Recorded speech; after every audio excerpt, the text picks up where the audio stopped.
దేవునామానికి స్తోత్రం. మీ అందరికీ ప్రభు పేరిట వందనాలు తెలియజేస్తూ ఉన్నాను.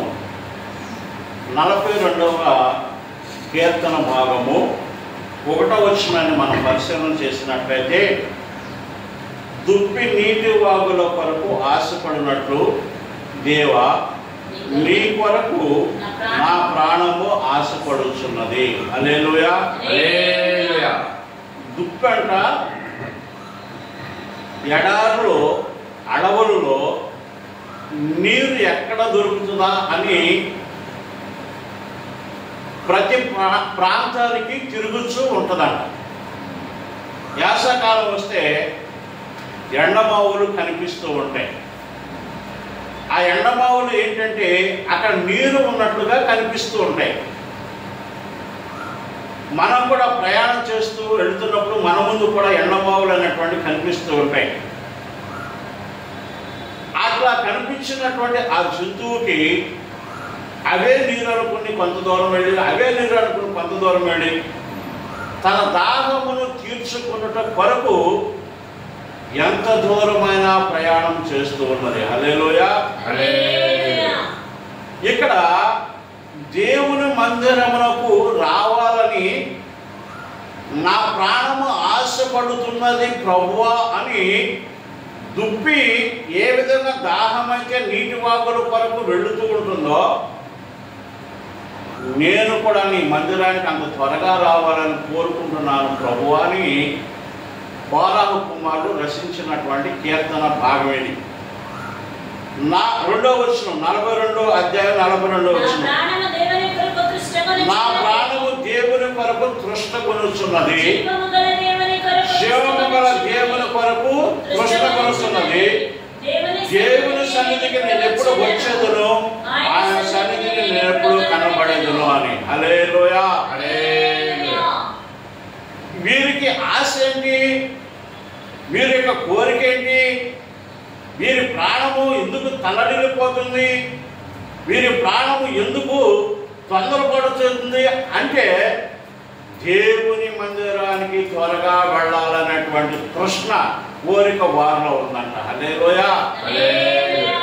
నేను ఎప్పుడు బయలుదేరి వెళ్ళి నా దేవుని యొక్క మందిరంలో నా దేవునికి నేను కనిపిస్తాను. ఉదయకాల సమయంలో 8 గంటలకు ఆరాధన అంటే మనకన్నా ముందుగానే ప్రభువారు పరలోకంలో నుండి దిగి వస్తూ ఉన్నారు ఈ ప్రాంతానికి. ఎవరు ఎప్పుడెప్పుడు వస్తున్నారు, ఎవరికి తృష్ణ ఎలా ఉన్నదో ఆ ప్రభు ప్రతి ఒక్కరిని కూడా పరిశీలన చేస్తూ ఉన్నాడు. ఇది గమనించినట్లయితే మనలో ఆలస్యము కానీ, నిర్లక్ష్యము కానీ, అలక్ష్యము కానీ ఉండదు.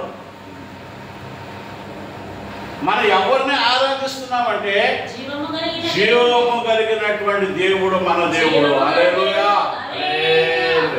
ఆయన నిన్న నేడు నిరంతరం ఏకరీతిగా జీవించుతూ ఉన్నటువంటి దేవుడు మన దేవుడు, జీవము కలిగిన దేవుడు. మనం రాయికి, రప్పకి, పుట్టకి, చెట్టుకి మొక్కట్ల అవి జీవములైనటువంటివి. అవన్నీ దేవుని యొక్క చేతి పనులు. మన దేవుడు జీవము కలిగినటువంటి దేవుడు. అందుకని మన ఆశ లేకపోతే మన తృష్ణ అంతా కూడా ఏమై ఉండాలి అంటే, మన దేవుని యొక్క మందిరానికి మనం ఎప్పుడు వెళదామా?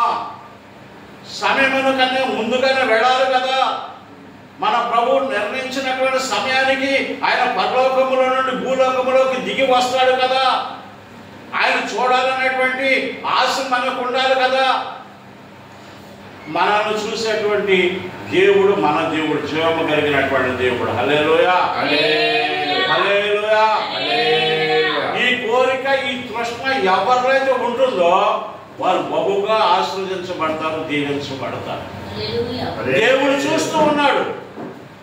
నువ్వు ఎప్పుడు వస్తున్నావో, ఏ సమయానికి వస్తున్నావో, ఆరాధన ఏ సమయానికి ప్రారంభమవుతుందో అనేటువంటి దేవుడు ప్రతి ఒక్క వారమును మనల్ని పరిశీలన చేస్తూ ఉన్నాడు. ఒక్కొక్కసారి చదవండి 2వ వచనంలో, నా ప్రాణము దేవుని కొరకు తృష్ణగొనుచున్నది,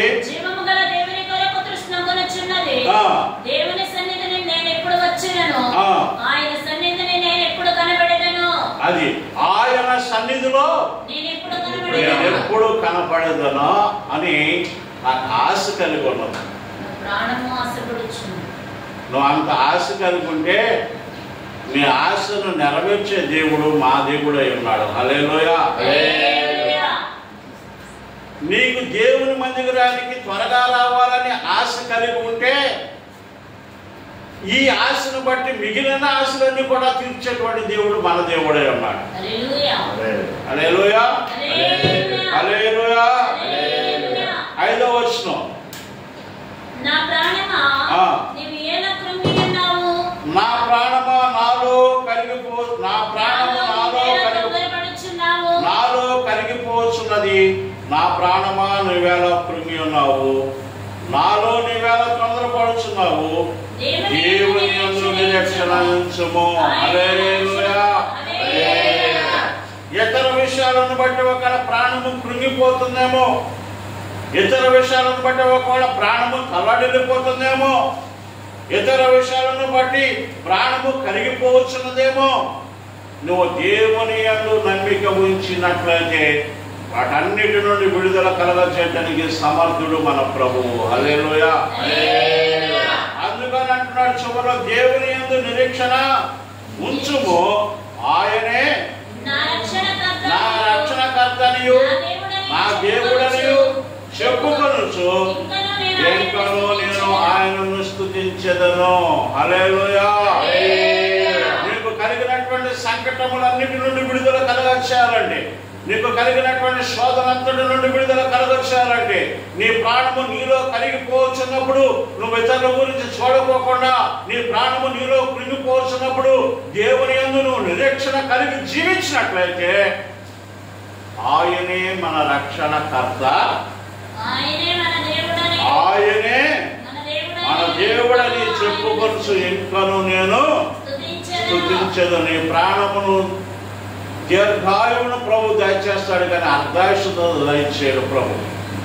నువ్వు ఆయన యందు నిరీక్షణ నుంచి ఆయన మందిరమైన దృష్టి కలిగి నేను ఎప్పుడు వెళ్ళేదను, నేను ఎప్పుడు ఆయనకు కనిపించేదను అనే ఆలోచన నీలో ఉన్నట్లయితే నీకు ఎన్ని బాధలు శోధనలు ఎన్ని కష్టాలు వచ్చినా కానీ ఆయనను స్తుతించడానికి ప్రభు దినదినము మనకు ఆయుష్ నుంచి పొడిగిస్తూ ఉన్నాడు. హల్లెలూయా. కీర్తన భాగము 42వ అధ్యాయము 11వ వచనాన్ని కూడా చూడండి ఒకసారి. 8వ వచనం. 48:8. ఆయనను పగటి వేళ యెహోవా తన కృప కలుగనాజ్ఞాపించును. రాత్రి వేళ ఆయనను కూర్చున్న కీర్తనయు మా జీవదాత అయిన దేవుని కూర్చి ప్రార్థనయు నాకు తోడుగా ఉండును. హల్లెలూయా. ప్రాణం కరిగిపోతున్నప్పుడు, ప్రాణం చల్లడిల్లిపోతున్నప్పుడు, ప్రాణము కృంగిపోతున్నప్పుడు అంటున్నాడు ఆయన కృప పగటి వేళ నాకు తోడుగా ఉందంట. హల్లెలూయా. రాత్రి వేళ సమయంలో ఆయన గురించి నేను కీర్తనలు పాడుతూ ఉన్నాను. నువ్వేం పాటలు పాడుతున్నా, ఏ సీరియల్ చూస్తున్నా, ఏ సినిమాలు చూస్తున్నా, రాత్రి సమయంలో ఆయన గురించి పగలంతా కూడా ప్రభా నీ కృప నాకు తోడుగా ఉంచావు ప్రభా అని రాత్రి వేళ కాల సమయంలో ఆయన గురించి నువ్వు కీర్తనలు పాడేటట్లు ఉన్నావా? ఆయనకు మొరపెట్టేటట్లు ఉన్నావా? అలా చేస్తేనంట ఇక్కడ 8వ వచనం అంటాడు, నా జీవదాత అయిన దేవుని కూర్చున్న ప్రార్థనయు నాకు తోడుగా ఉండును. హల్లెలూయా.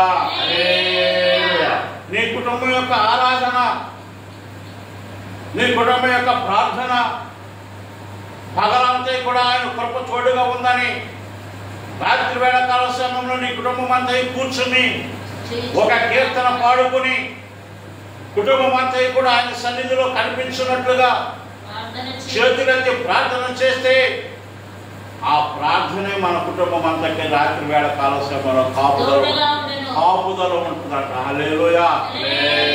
హల్లెలూయా.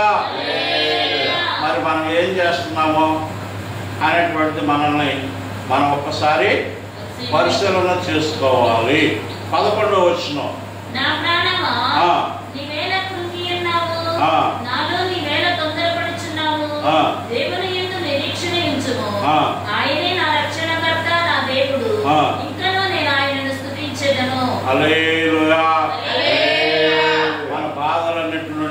శ్రమలన్నిటి నుండి మన బలహీనతల నుండి సమస్తము నుండి మనకు విడుదల కలగచేయాలంటే మనకేం కావాలంటే ఆయన సన్నిధికి రావాలనేటువంటి ఆశ మనలో ఉండాలి.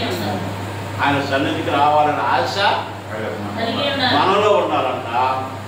నా దేవుడు నన్ను చూస్తాడు, నేను ఏ సమయానికి వెళుతున్నానో చూసేటువంటి దేవుడు, జీవము గల దేవుడు. ఆయన మనకన్నా ముందుగా వచ్చి మందిరంలో కూర్చుంటే మనం ఎప్పుడో మన సమయానికి వెళితే మరి మన కార్యక్రమాలు జరుగుతాయా లేదా అనేటువంటిది ఒక్కసారి పరిశీలన చేసుకోవాలి. అందుకని పగటి వేళ ఆయన కృప, రాత్రి వేళ కాలక్షేమములు ఆయన కూర్చున్నటువంటి పాటలు, అట్లాగే ప్రార్థన చేస్తే రాత్రి వేళ కాల సమయంలో కుటుంబంలో ఉన్నటువంటి సభ్యులందరూ కలిసి కూర్చుని ప్రార్థన చేసినట్లయితే పగటి వేళ కృప తోడుగా ఉంటుంది.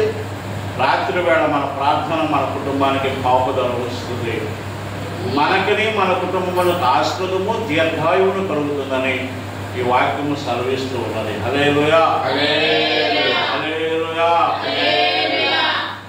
యేసన్న గారు రాసినటువంటి పాఠ్య పుస్తకంలో 12వ పాఠం